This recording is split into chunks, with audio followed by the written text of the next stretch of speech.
A graça do Senhor Jesus Cristo e o amor de Deus e a comunhão do Espírito Santo seja com todos vós. A leitura que há pouco nós temos feito em Efésios capítulo 3, onde o apóstolo começa dizendo: por esta causa, eu, Paulo, sou prisioneiro de Cristo por vós, os gentios. Por esta causa. Por que causa? Isto está escrito em Efésios, capítulo 2, versículo 11 ao 22. Isto é a salvação dos judeus e dos gentios juntamente, né? Por essa causa. Especificamente nos versículos 15 e 16, onde nós lemos: na sua carne, no Senhor Jesus, desfez a inimizade, isto é, a lei dos mandamentos, que consistia em ordenanças, para criar em si mesmo dos dois um novo homem, fazendo a paz. Dos dois povos, o povo judeu e o povo dos gentios, as nações, né? E pela cruz reconciliar ambos com Deus em um corpo, matando com ela as inimizades, né? Hoje nós estamos vivendo uma época em que as chamadas igrejas evangélicas parece que tem uma judeolatria, né? Aparecem figuras aí com as vestimentas judaicas, dizendo-se cristãos, mas se orgulhando, né? Transmitindo todo esse orgulho de ser judeus. E isso nenhum dos apóstolos teve, nenhum dos apóstolos mostrou uma soberba sobre nenhuma igreja cristã formada por gentios, né? Nenhum apóstolo mostrou essa soberba de que eles eram judeus de nascimento, né? Muito pelo contrário, o apóstolo Paulo diz: tudo aquilo que para mim, né, era valioso, né, judeu de judeus, hebreu de hebreus, né? E aí faz todo o recorrido pelo seu currículo, vamos dizer assim, seu pedigree, né?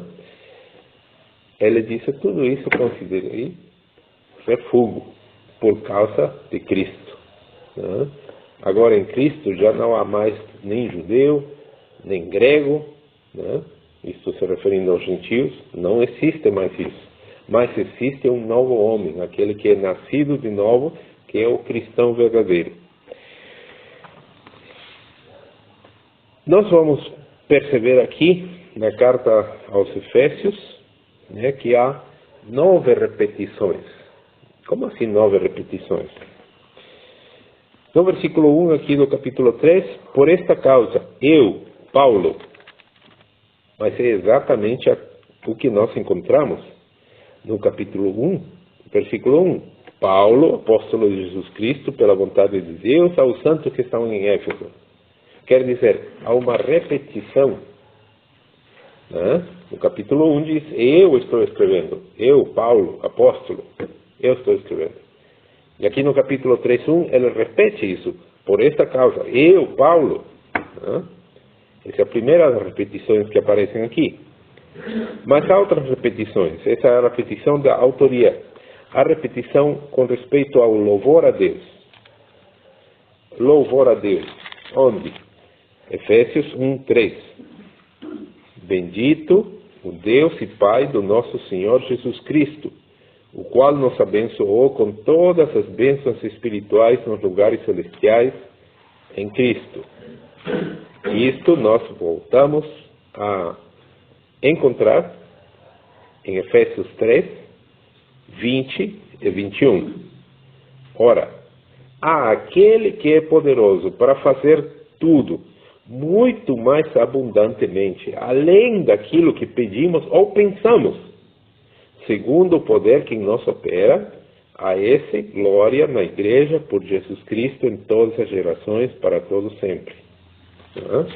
Então há uma repetição do pensamento de louvor a Deus, de abençoar a Deus, né? De externar que Deus é bendito. No capítulo 2, versículo 6, há uma menção às regiões, aos lugares celestiais, e nos ressuscitou juntamente com Ele, e nos fez assentar nos lugares celestiais em Cristo Jesus. Lugares celestiais. Isto encontramos exatamente no versículo 3 do capítulo anterior, 1. Bendito Deus e Pai do nosso Senhor Jesus Cristo, o qual nos abençoou com todas as bênçãos espirituais nos lugares celestiais. Observem, as bênçãos não são as bênçãos materiais que milhares ou milhões de pessoas, não somente no Brasil, mas ao redor do mundo, entram nas chamadas igrejas cristãs procurando umas bênçãos materiais, a teologia da prosperidade. Se observarmos aqui, fomos completamente abençoados com as bênçãos espirituais nos lugares celestiais. O Senhor Jesus disse: aqui na terra tereis tribulação, tereis aflição.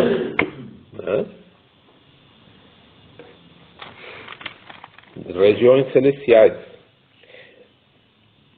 O apóstolo também se refere a um mistério desvendado, no versículo 9 do capítulo 1. Descobrindo-nos o mistério da sua vontade, segundo o seu beneplácito que propusera em si mesmo. Mistério da sua vontade. Isto está repetido no capítulo 3, versículos 4 ao 6. Por isso, quando ledes, podeis perceber a minha compreensão do mistério de Cristo, o qual, esse mistério de Cristo, noutros séculos, não foi manifestado aos filhos dos homens, como agora tem sido revelado pelo Espírito aos seus santos apóstolos e profetas. A saber, qual é esse mistério? Que os gentios são co-herdeiros e de um mesmo corpo e participantes da promessa em Cristo pelo Evangelho. Esse é o mistério. Porque durante todos os séculos anteriores, os judeus acreditavam serem os únicos. E isso ficou plasmado neles. Até hoje, muitos desses judeus, eles têm um desprezo fenomenal para todo aquele que não é judeu. Isso explica o comportamento de muitos deles. Esse mistério desvendado, a saber que os gentios são co-herdeiros e de um mesmo corpo, e participantes da promessa em Cristo pelo Evangelho. Esse é o mistério que foi desvendado. O apóstolo também faz referência ao Espírito Santo no capítulo 1, versículo 13, onde, referindo-se aos cristãos, diz: em quem também vós estáis em Cristo, depois que ouviste a palavra da verdade, o evangelho da vossa salvação, e tendo nele também crido, fostes selados com o Espírito Santo da promessa. Isso é uma doutrina que não se fala mais. Que o verdadeiro cristão está selado com o Espírito Santo da promessa. E o apóstolo continua aqui no versículo 14, dizendo que o qual é penhor da nossa herança, para a redenção da possessão adquirida, para louvor da sua glória. Então, o Espírito Santo está no cristão e é penhor, penhor da esperança do cristão. Quando? Quando o Senhor Jesus voltar, as pessoas verdadeiramente cristãs têm o Espírito Santo dentro delas. Isto nós encontramos de novo no capítulo 4, versículo 30, onde o apóstolo, exortando aos cristãos, diz: não entristeçais o Espírito Santo de Deus, no qual estáis selados para o dia da redenção. Então, o único ser humano que tem problemas existenciais, vamos dizer assim, é o cristão. Né? Porque o cristão é tão pecador como qualquer outro ser humano, com as mesmas tendências carnais, com as mesmas concupiscências, as mesmas vontades, mas o cristão é o único que, por causa do Espírito Santo que tem dentro dele, ele sente uma dor terrível cada vez que comete um pecado. Né? Enquanto as demais pessoas podem ter remorso, porque realmente o pecado dói, mas não há nenhum empecilho,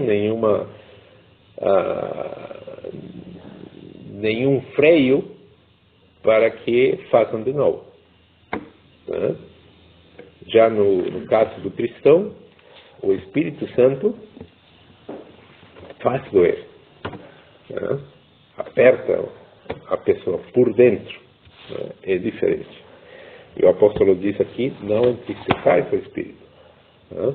Então o cristão precisa saber, precisa se lembrar que tem o Espírito Santo dentro dele e, portanto, tem que se manter, viver uma vida casta e decente em palavras e ações, como repetimos nos mandamentos. O apóstolo também se refere ao poder de Deus, capítulo 1, versículo 19. Né? E qual a sobreexcelente grandeza do seu poder sobre nós, os que cremos. Aqui está sendo exclusivista, né? Não está sendo inclusivo. É todo mundo para dentro. Não, está sendo exclusivo. A sobreexcelente grandeza do seu poder sobre nós, os que cremos, os cristãos, segundo a operação da força do seu poder. Isto ele repete, o poder de Deus, no capítulo 3, versículo 7, do qual fui feito ministro pelo dom da graça de Deus, que me foi dado segundo a operação do seu poder. E ao lado, no versículo 20, ora, aquele que é poderoso, observem esse poder de Deus, para fazer tudo, muito mais abundantemente, além daquilo que pedimos ou pensamos. Esse é o poder de Deus. A nossa imaginação é finita respeito ao poder de Deus. O poder de Deus vai para fazer tudo muito mais abundantemente, além daquilo que pedimos ou pensamos, segundo o poder que em nós opera. O apóstolo também se refere ao passado. Vejamos no capítulo 2, versículo 1. E vos vivificou, estando vós mortos em ofensas e pecados. Vós, mortos em ofensas e pecados. Se refere ao passado, né, do cristão. No capítulo 4, versículos 17 ao 19. E digo isto, e testifico no Senhor, para que não andeis mais como andam também os outros gentios, na vaidade da sua mente. Aquilo que nós chamamos cabeça de vento. Né? Vaidade da mente. Em alemão é Leerkopf ou Windkopf. Um desses. Windkopf. A vaidade da sua mente. Entenebrecidos no entendimento. Está se referindo àqueles que não são cristãos. Entenebrecidos no entendimento. Separados da vida de Deus pela ignorância que há neles, pela dureza do seu coração. Ignorância que há neles. Isto é o oposto daquele famoso versículo de João 8,32. Conhecereis a verdade. A verdade se conhece, a verdade você tem que ir atrás, pesquisar, né? Se aprofundar, estudar. Conhecereis a verdade. E o resultado é que a verdade vos libertará. Aqui não. Aqui nós temos um entenebrecimento do entendimento que separa da vida de Deus por causa dessa ignorância, pela dureza do seu coração. Está se referindo aos gentios, aos que não creem, os quais, havendo perdido todo o sentimento, se entregaram à dissolução para com avidez cometerem toda a impureza. Eles cometem pecados e acham graça. O ser humano é assim. O ser humano sem Deus. Não estou dizendo com isso que os cristãos não cometemos pecados. Cometemos um tempo pecados muitas vezes e a dor depois. É aquilo que falei. O Espírito Santo nos aperta. Já aquele que não conhece a Deus, ele comete pecados e acha graça. E quer mais. Havendo perdido todo o sentimento, se entregaram à dissolução para com avidez. Isso é com vontade, com ganas, cometerem toda a impureza. Referindo-se ao passado. A vivificação em Cristo, no mesmo capítulo 2, 1. Vos vivificou. Vos vivificou. E no versículo 5 do capítulo 2. Estando nós ainda mortos em nossas ofensas, nos vivificou. Isto se refere a algo que o Senhor Deus fez. O Senhor Deus não esperou que a gente fique bem para poder ir a Cristo. Não, Ele disse bem claro, estando nós ainda mortos em nossas ofensas. Eu não fiz nada por mim mesmo. Há muitos que, desconhecendo as Escrituras, desconhecendo a doutrina, pensam que eles decidiram alguma coisa. Que eles fizeram algo. É o chamado livre-arbítrio. Essa é a doutrina, uma doutrina não cristã. E nós afirmamos isso na explicação do artigo. Creio que por minha própria razão ou força não posso crer em Cristo. É muito triste ver igrejas que deveriam manter a sua doutrina, abraçando essa doutrina espúria, antibíblica, de que o homem tem algum poder de decisão, de que ele pode decidir. Isso a Bíblia não ensina. Estando nós ainda mortos em nossas ofensas, nos vivificou juntamente com Cristo. Pela graça sois salvos. Pela graça sois salvos, não por mérito. Não é mérito seu, não é porque você decidiu. Se você tivesse decidido, aplausos para você, parabéns, mérito. Mas não é por mérito, é por graça. É um favor não merecido. Vivificados com Cristo. E a nona repetição nós encontramos no capítulo 2, versículo 22, no qual também vós juntamente sois edificados para a morada de Deus em Espírito. Observe, vós sois edificados para a morada de Deus em Espírito. É por isso que o Senhor Jesus, conversando com aquela mulher junto ao poço, lembra? A mulher samaritana, ele disse, eu vos digo que nem neste monte Gerizim, nem em Jerusalém, se adorará ao Pai. Então, onde vamos adorá-lo? em espírito e em verdade. Tais são os adoradores que o Pai procura, né? Seres humanos, homens, mulheres, que o adorem em espírito e em verdade. Nós não precisamos de um templo, né? Isso acabou, não existe mais, né? É óbvio que nós nos reunimos em lugares especiais, específicos, onde a população há séculos costuma chamar de igreja. Mas isso aqui não é a igreja, nós somos a igreja, né?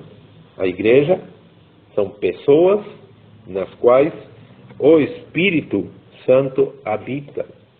Isso está bem claro. E aqui o apóstolo nos diz bem claramente: no qual também sois vós juntamente edificados para a morada de Deus em Espírito. E isto ele repete no capítulo 3, versículo 17. Para que Cristo habite pela fé nos vossos corações. Para que Cristo habite pela fé nos vossos corações. A fim de que, estando arraigados e fundados em amor, poderdes perfeitamente compreender com todos os santos. Mas a questão, Cristo habite pela fé. Sois edificados para a morada de Deus em Espírito. Agora eu peço que marquem aí a página, para que não percam, e vamos para João capítulo 14, versículo 23. E eu peço, por favor, quem encontrar, que faça a leitura. 14, 23.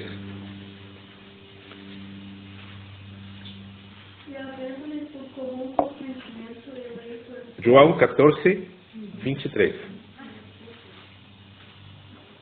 Jesus respondeu e disse-lhe: se alguém me ama, guardará a minha palavra, e o meu Pai o amará. E viremos para ele e faremos nele morada. Percebe? Isso é uma promessa do próprio Senhor Jesus. É a promessa do próprio Senhor Jesus. Se alguém me ama, guardará a minha palavra. E por que o cristão guarda a sua palavra? Por que o cristão se abstém de uma série de coisas?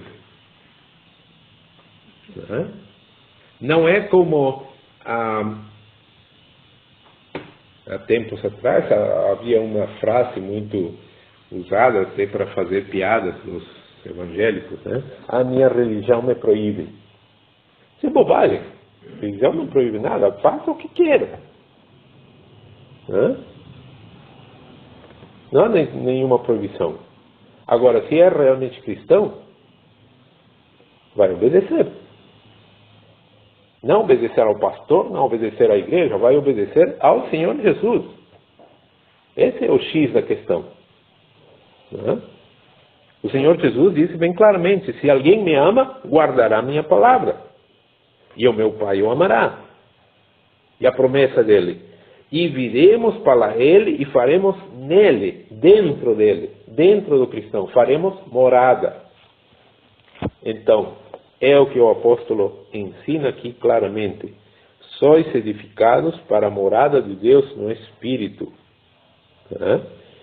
Edificados para a morada de Deus no Espírito, para que Cristo habite pela fé nos vossos corações. Esse é o templo de Deus. Por isso, o apóstolo também ensina lá aos Coríntios, que a relação tem o templo de Deus com os dos ídolos. Por isso, o apóstolo, o ensinamento apostólico foi: não vos envolvais em relações com os descrentes, referindo-se a uma relação de formar um casamento.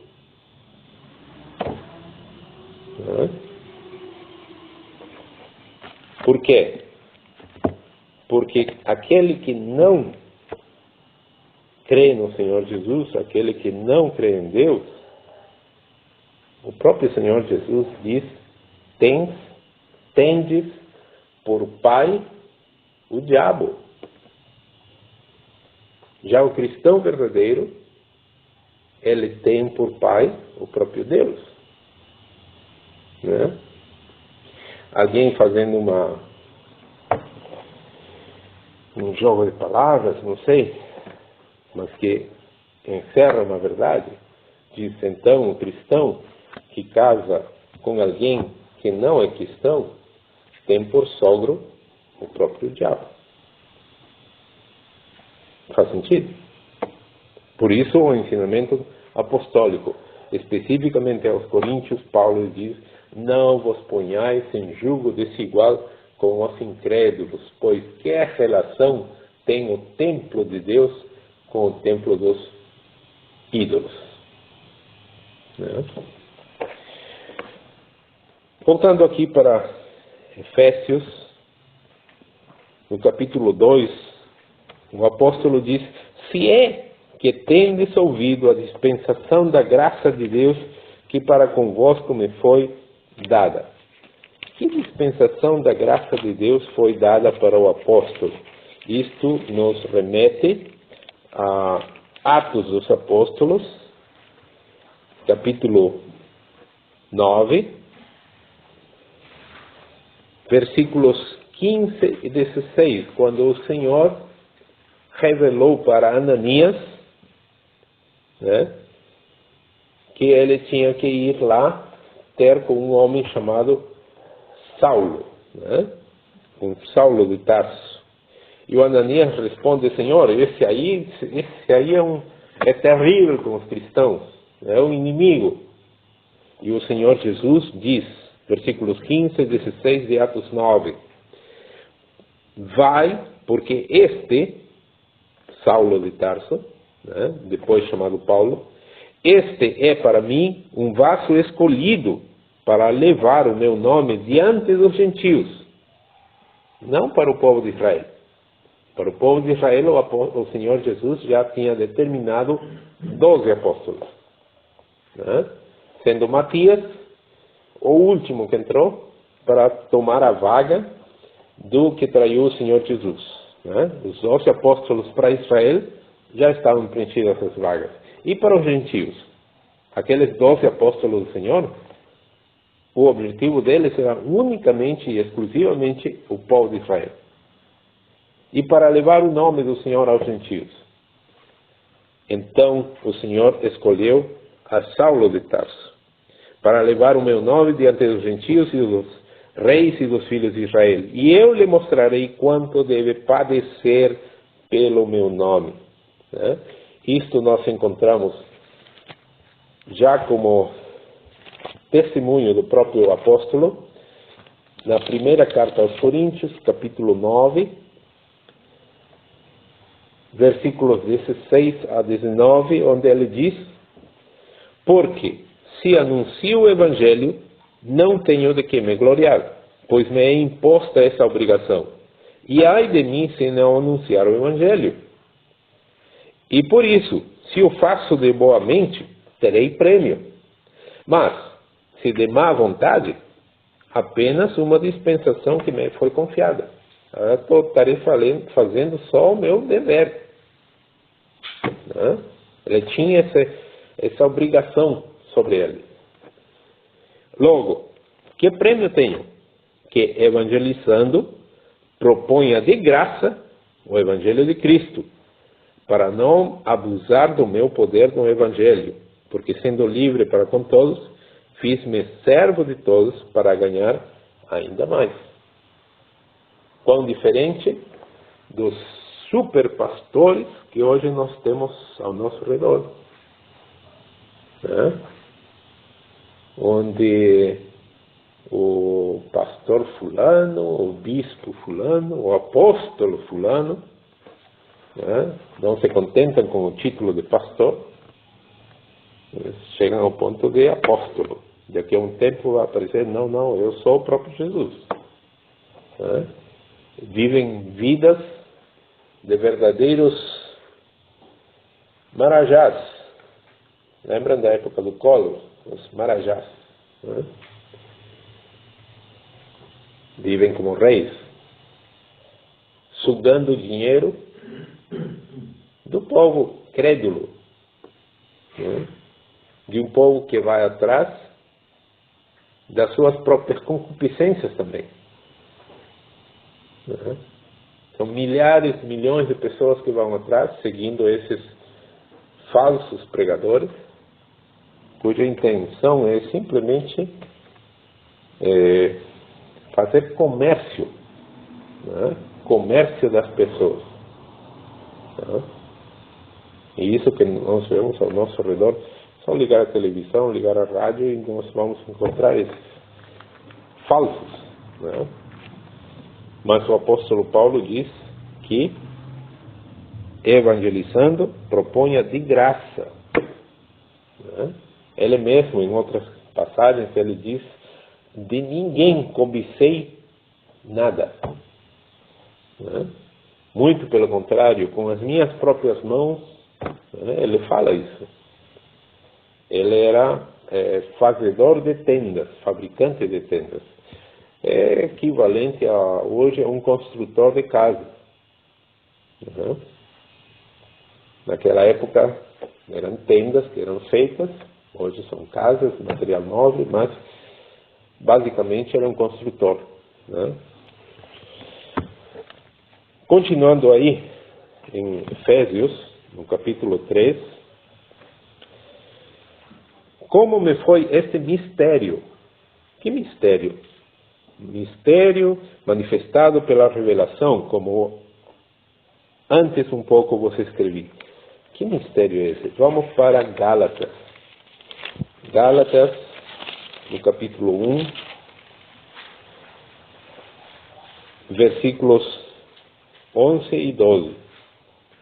Mas faço-vos saber, irmãos, que o evangelho que por mim foi anunciado não é segundo os homens, porque não o recebi, nem aprendi de homem algum, mas pela revelação de Jesus Cristo. Então, toda a teologia que Paulo mostra nas suas epístolas, tudo que Paulo ensinava às igrejas, ele não foi lá com os apóstolos que estavam em Jerusalém para aprender com eles, né? Ele mesmo diz: passaram 3 anos. Depois de 3 anos eu fui para Jerusalém e me encontrei com alguns apóstolos. E, como se diz em gauchês, né? Gaúcho usa essa expressão, trocando figurinhas, perceberam que eram as mesmas. Era exatamente o que os apóstolos pregavam a Israel. E aí perceberam: não, isso aqui foi dado para ti, para que tu pregues aos gentios. Mas era exatamente o mesmo evangelho. Não havia diferença teológica entre os apóstolos que pregavam em Israel e o apóstolo Paulo. Por quê? Porque ele recebeu por revelação e foi ensinado pelo próprio Senhor Jesus a ele. Este mistério, né? Versículo 5 de Efésios 3. Esse mistério, no qual, noutros séculos, não foi manifestado aos filhos dos homens, como agora tem sido revelado pelo Espírito aos seus santos apóstolos e profetas. Esse mistério, né? Em Pedro, na primeira epístola, eu peço que alguém leia os versículos 10, 11 e 12. Primeira de Pedro, capítulo 1, versículos 10, 11 e 12. Por favor.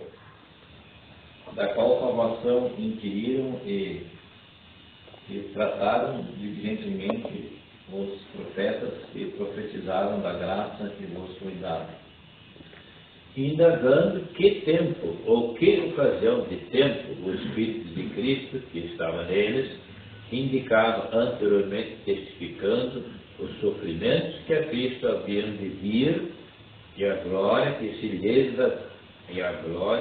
lhes havia de seguir, aos quais foi revelado que não para si mesmo, mas para nós, eles ministravam estas coisas que agora vos foram anunciadas por aqueles que, pelo Espírito Santo enviado do céu, vos pregaram o Evangelho, para as quais coisas os anjos desejam bem atentar.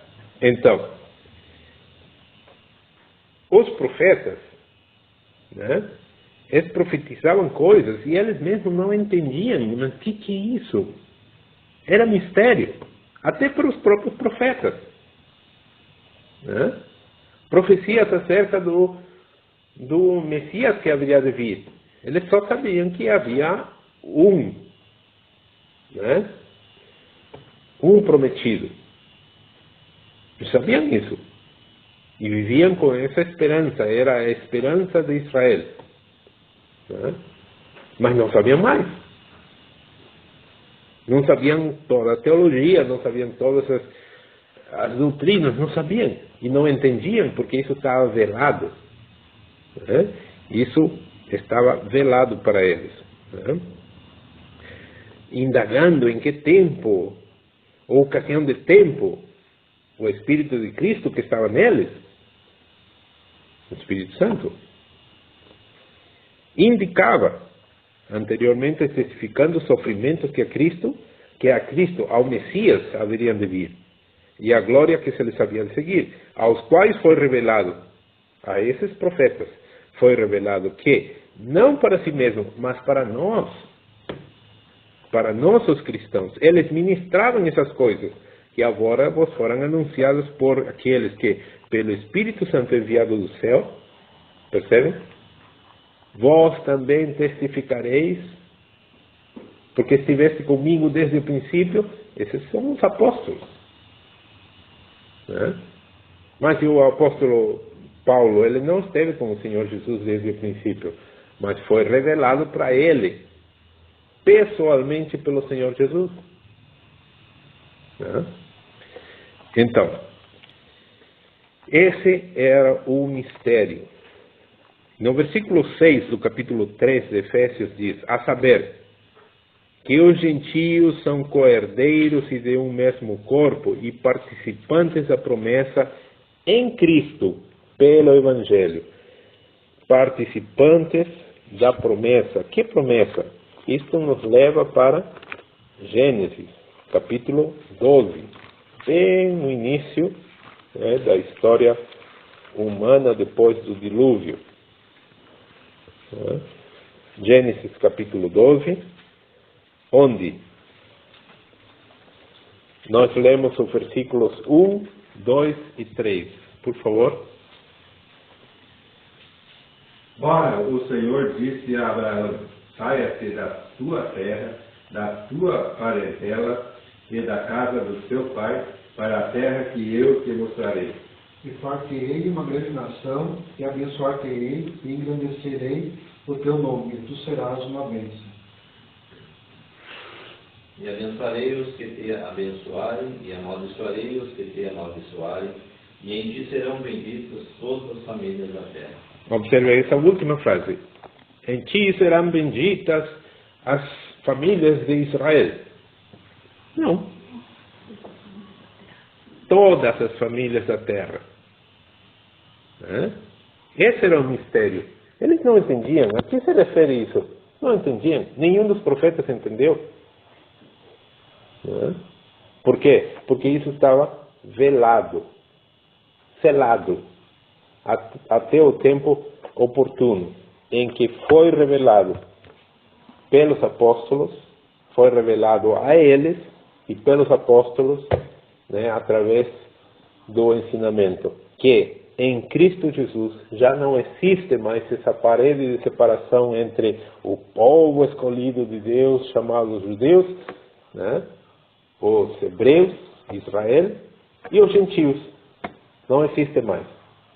Mas, seja judeu, seja gentio, se crê em Cristo e se nasceu de novo, é um filho de Deus.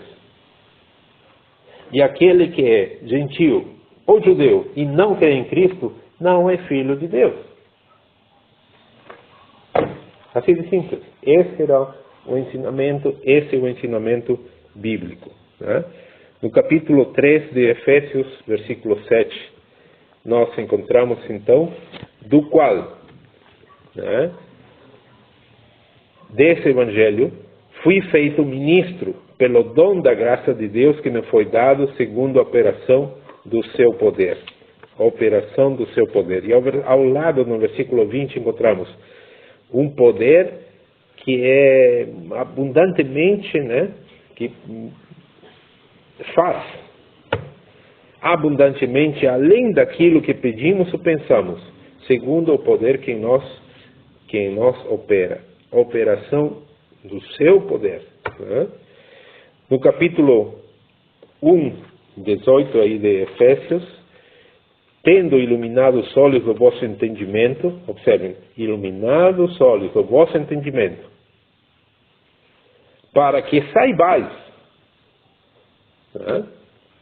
Observem como isto encaixa também com o ensinamento de Paulo aos Romanos, capítulo 12, 1, né?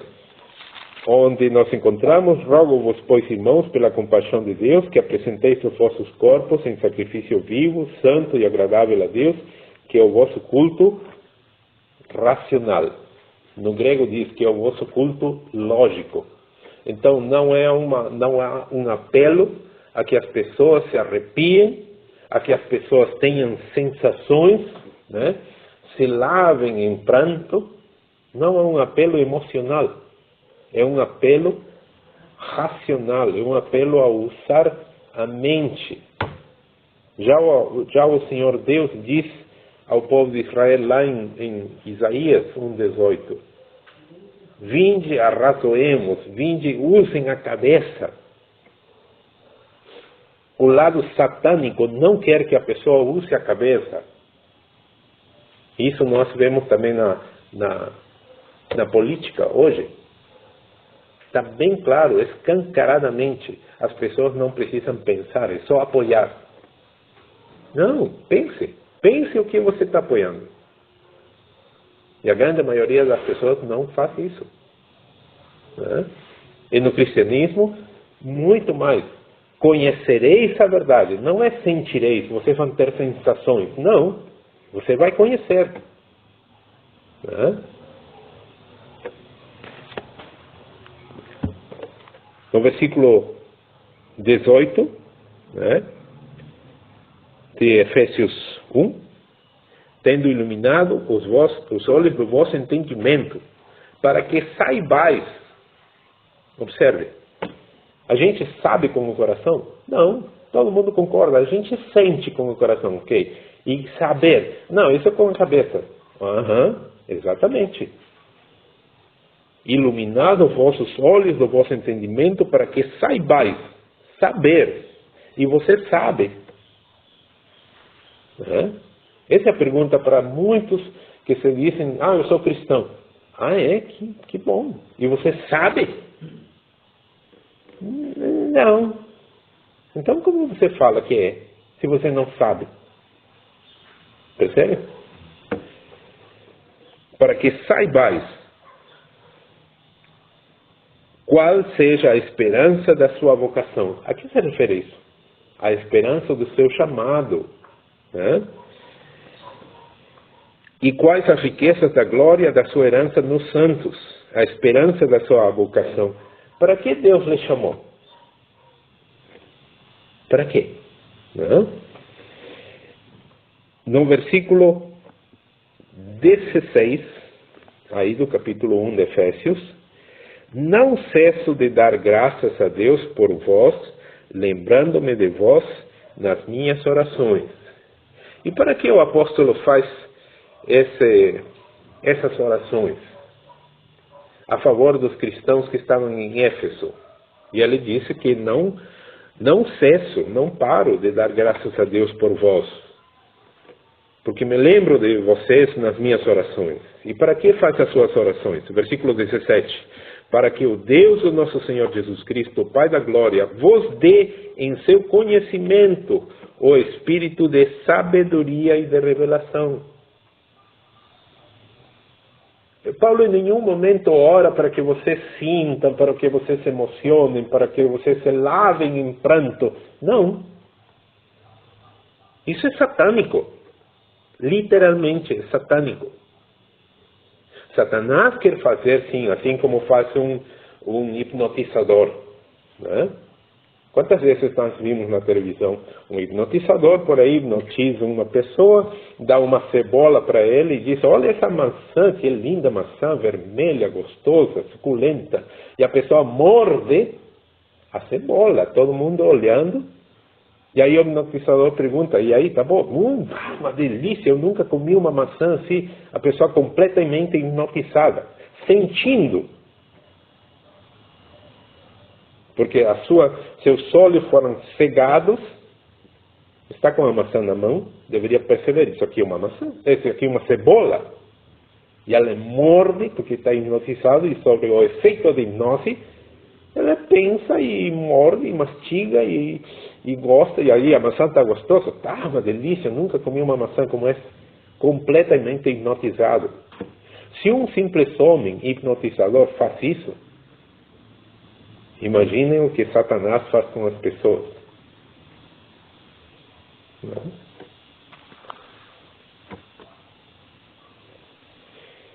O objetivo do cristianismo é para que você saiba, você conheça. O Senhor Jesus bem claramente disse: vocês conhecereis a verdade, vós conhecereis a verdade vos libertará. Não? Conhecer a verdade liberta do temor. Hebreus 2:15. Hebreus capítulo 2, versículo 15. Referindo-se ao Senhor Jesus, e livrar-se todos os que, com medo da morte, estavam por toda a vida sujeitos à servidão. Livrar-se a todos aqueles que estão hipnotizados por Satanás. O Senhor Jesus nos tira desse poder das trevas. Há um triunfo sobre a morte. E essa é a esperança do cristão. A última esperança do cristão é essa exatamente.